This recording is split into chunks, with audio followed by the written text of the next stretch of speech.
What's going on, guys? I figured I would do a really quick pre-fight press conference reaction video to UFC 312. If it involves Sean Strickland, it's been about par for the course so far.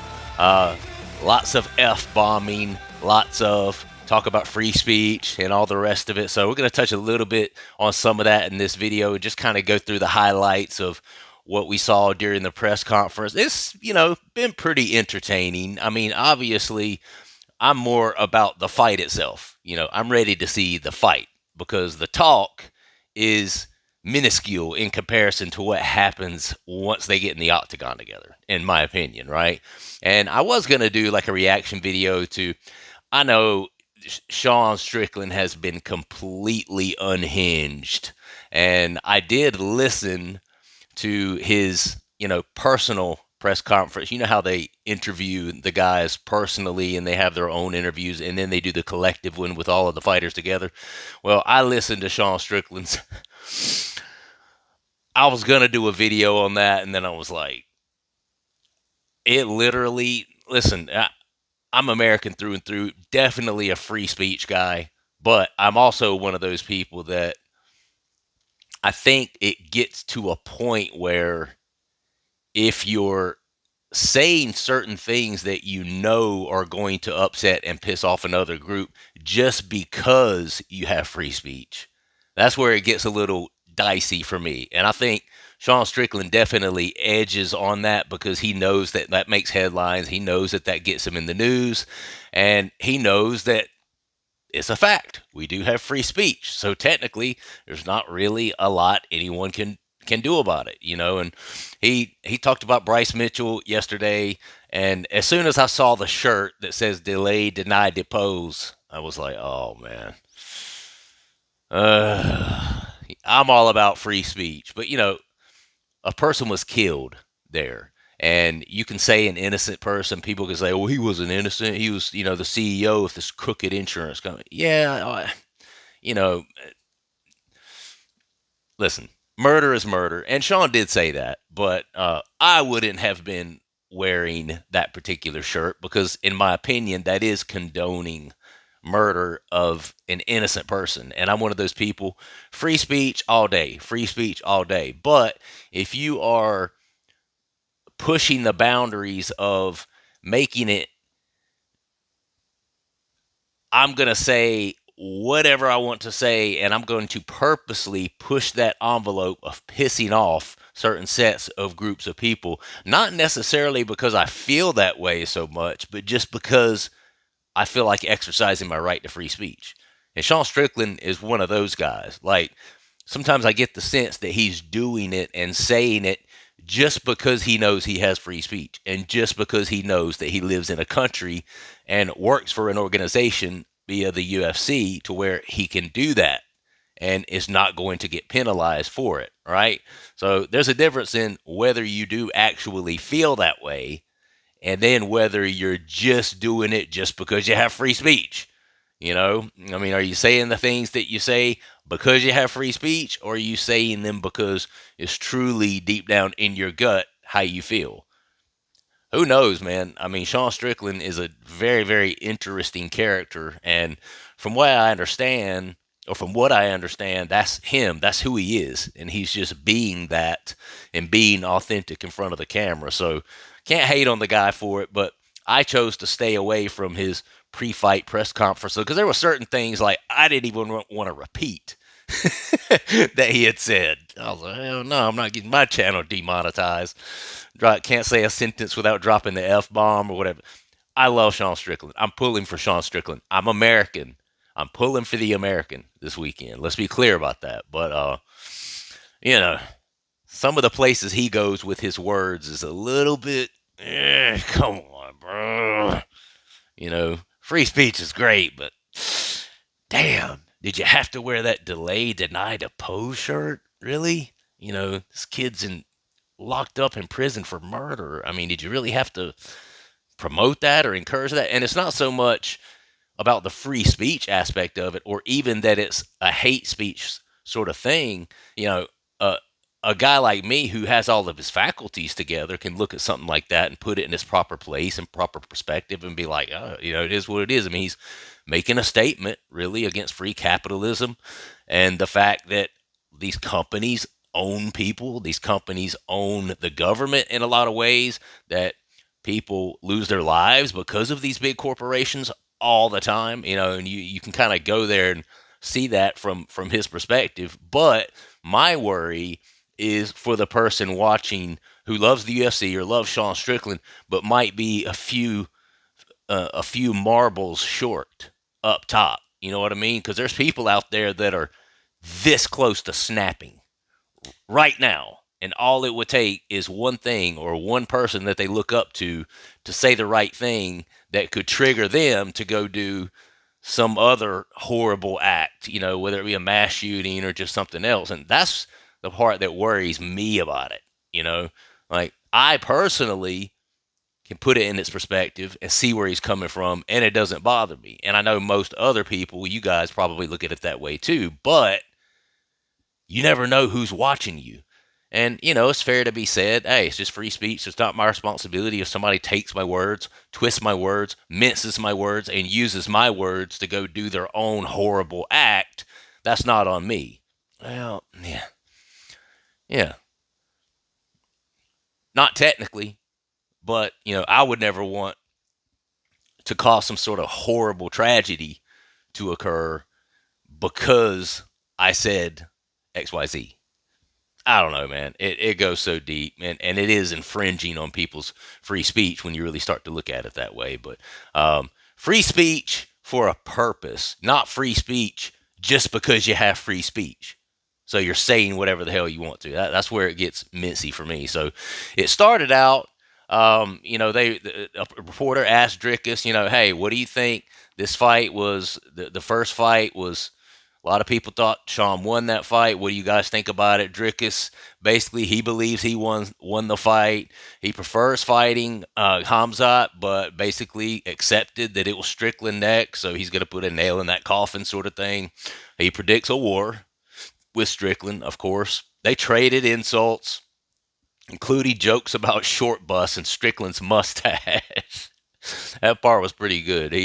Sean said that Drickus looked like the way he fights, he looks like he belongs on the short bus. And basically, Drickus came back with a pretty good line. I thought it was good. He said Sean Strickland looked like he drove the short bus and that they're not going to let him anywhere near kids with that mustache, which that was a good comeback. And it was one where you could see Sean didn't have a response. He was just like,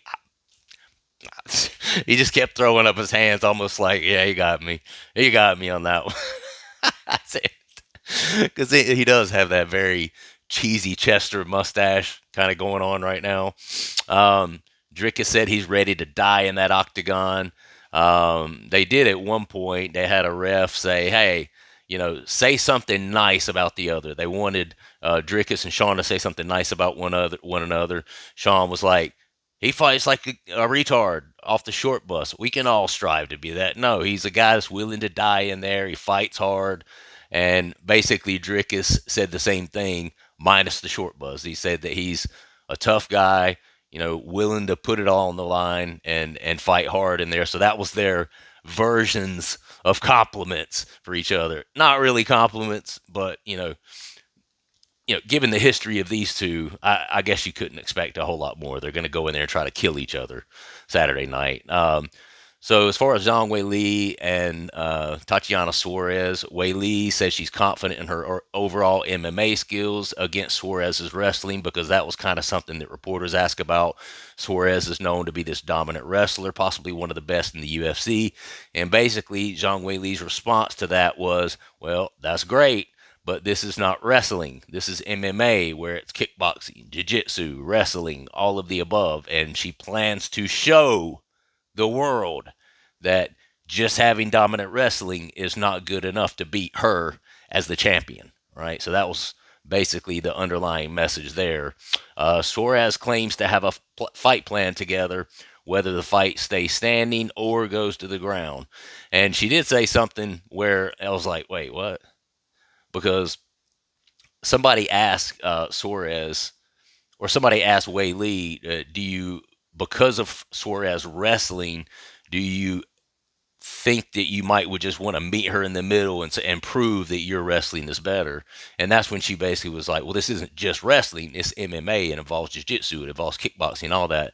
And Suarez made the comment, whether she takes me down, I have something for her, or whether I take her down, I have something for her. So basically she was saying, I don't care who takes the other down, I have something for her on the ground either way. It's like, yeah, but that didn't really make sense, because I think everybody's concern, at least my concern for Suarez, is that if she can't get her wrestling chops going, which I've watched a few more Suarez highlights, and I think there's a possibility that she may be able to. She seems to be very, very dominant in that area. So I'm now actually having doubts about my pick, to be honest with you. I'm not going to change it.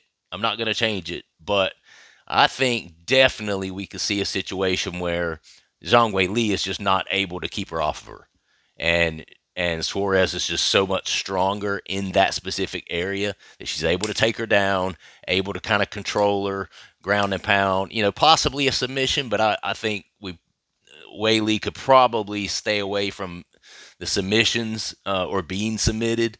But I could see a world where Wei Li is just really, really shocked and surprised about how good and strong Suarez is in that particular discipline, and maybe she's just not able to shuck her off and keep her off of her. So I picked Wei Li, but I can see a world where that would happen. But I think the concern for everybody is, what if Zhang Wei Li is able to keep Suarez off of her? What if her wrestling's not enough? What if Wei Li is able to sprawl out, get up, stay on her feet, and keep the fight there? What happens then? Because I can tell you now, I do not feel good about Tatiana Suarez's chances if she can't get it to the mat. If she ends up stuck on the feet with Zhang Wei Li, I do not feel good about her chances at all. I said this the other day. She strikes like one of those people that, hey, I'm striking to make you focus on this so that when you're not prepared, I can duck up under you and take you down. That's the way she strikes. It's not striking to really hurt you or to put people out. It's more like a distraction, so she can get in and do what she really wants to do, which is grapple you and wrestle you, and do her jiu-jitsu game. So anyway, we'll see what happens there. Both Wei Li and Suarez praised each other for how hardworking and dedicated they were, and that was their message to all the young girls throughout the world who ever wanted to achieve something great. That was a cool moment. So Sean Strickland made controversial comments about freedom of speech, gun laws, and the local population. He said that basically Australia is like a bunch of his degenerate buddies, so he felt right at home there. He said he's seen mullets and jacked up trucks and stuff like that in Australia. He called, oh man, I'll tell you what, if Sean ever has to fight Khamzat, I feel for my boy.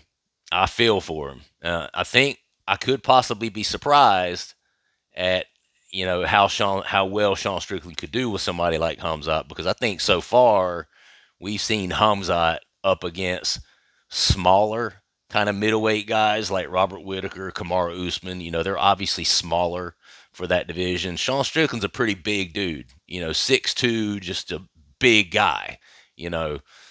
So I would definitely be interested to see how that fight plays out. But there is no way that Khamzat Chimaev is not pissed off at the stuff Sean Strickland. I mean, he basically said he is a whore to a dictator, that he fled from his country. Then the dictator reached out to him when he started becoming this well-known fighter and started buying him G-Wagons and throwing money at him and stuff like that. And so then he comes back and sucks off this dictator, but then the leash started getting too tight. So then he eventually fled again. I mean, he's calling him a dictator's bitch and a whore, and just, oh my God, bro.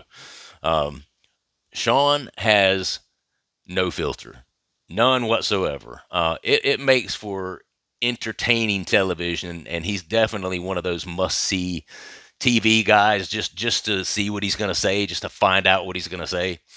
Um, but he and Sean was asked, well, why are all of your fans? Why do they think you're the man? Why do they call you a man? And he was basically saying, hey, I try to be authentic. And I think that's why people support me. And if it wasn't for you guys, I would never be where I am. I love to fight. So he really gave a good shout out to his fans, I thought. He was saying he loves his fans, and if it wasn't for them, he wouldn't be where he is. And he thinks that they just appreciate his authenticity and, him kind of going to the bat for the public as an American, that sort of thing. And it was a cool moment there. They asked Dana White about Sean Strickland's mustache and asked him to rate it 1 to 10. Dana literally was like, what do you got, sir? He like literally ignored the question, completely ignored the question, which I thought was funny. I wouldn't have responded to it. It looks like Cheesy Chester, so I can't blame Dana there. Um, so they asked Dana about the New South Wales government trying to prevent Sean Strickland from coming into the country, and they were trying to keep him off of this card, and asked Dana if that was true, basically. And Dana's short answer was, if that were true, we would not be here. That's absolutely not true. Otherwise, we would not be here. So that was pretty straightforward there. And they basically asked Dana, hey, why is this region coming along so well? How do you feel about having cultivated MMA in this region, cultivated the UFC in this region of Australia recently? He was like, hey, we've had several champions come out of this region, several top contenders come out of this region. The fans are great. He was like, basically from day one, everything just blew up here. Like, Australia loves the UFC, and they plan to be there to stay, and they plan more talent coming out of Australia within the next few years. Huge, huge, huge UFC market there in Australia. So the event is taking place in Australia. Overall, Strickland's comments generated some controversy and media attention. Imagine that. That's kind of what we expected.